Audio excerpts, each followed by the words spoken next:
Kwa majina naitwa Joseph Didas Ngeleuya. Mimi ndio mmiliki wa mabasi ya Ester Luxury Coach, na nimekuja hapa kuweza kuongea na nyie ama kuelezea umma ama kuondoa sintofahamu ambazo zinakuwa kwa upande wangu zinakuwa zikiniumiza.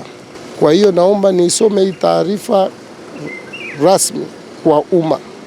Nimewaita hapa leo kwa lengo la kutoa ufafanuzi wa kina na ukweli kuhusu taarifa zinazozagaa kwenye mitandao ya kijamii na vyombo vya habari kwa ujumla zinazohusu kampuni yangu ya usafirishaji inayojulikana kwa jina la Ester Luxury Coach.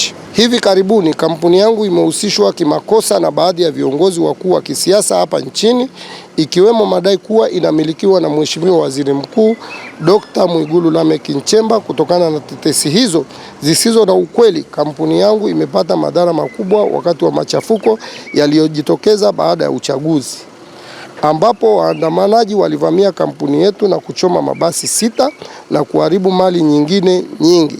Napenda kuwajulisha waandishi wa habari na Watanzania wote kwamba Ester Luxury Coach ni mali yangu na familia yangu, bila kuhusishwa na kiongozi yoyote wa kisiasa au mtu mwingine yoyote nje ya familia yangu. Kampuni hii ilisajiliwa tarehe 12 Septemba 2024 ikiwa na wanahisa wawili tu, ambao ni mimi Joseph Didas Ngeleuya. Mwanahisa wa pili ni mke wangu Neema Peter Thomas, ambaye ni Mtanzania. Nyaraka zote zinazothibitisha taarifa hizi, ikiwemo vyeti vya kuzaliwa, cheti cha ndoa, vitambulisho vya NIDA pamoja na nyaraka za usajili wa kampuni zinazopatikana katika mamlaka husika za serikali, zikiwemo RITA, NIDA na BRELA. Na mtu yoyote mwenye uhitaji wa kujiridhisha anaweza kuzitafuta taasisi hizi. Kuhusu jina la Ester, tuliamua kulitumia kwa heshima ya mtoto wetu wa kwanza Ester Joseph Ngeleuya.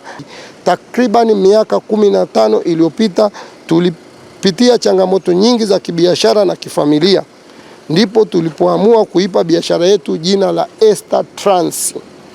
Tunatoa wito kwa Watanzania kuacha tabia ya kuharibu mali za watu wengine kwa sababu yoyote ile. Hakuna mtu aliye juu ya sheria na mwenye haki ya kuharibu mali ya mwenzake.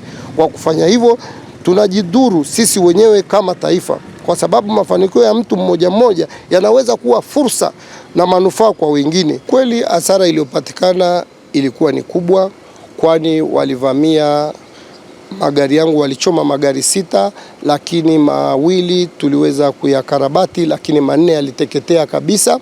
Lakini vile vile waliweza kuchoma ofisi ambayo ilikuwa ina vyombo vya kikazi, lakini vile vile waliweza kuvamia na kukuta fedha ambazo zilizokuwepo pale, waliweza kuzichukua. Lakini kwa rafli ambayo tuliweza kuipiga, tulikuta ni hasara kama ya shilingi bilioni 2 na milioni 100.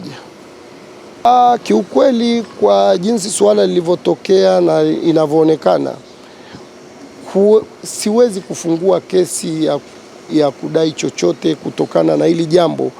Kiukweli lilisikitisha, na sio mimi mwenyewe tu nilikuwa mwathirika, wako wengine walioathirika, lakini jambo hili ni kwa nchi yetu tumeliona kama la mara ya kwanza. Kwa hiyo siwezi kusema naenda kudai fidia, na mdai nani.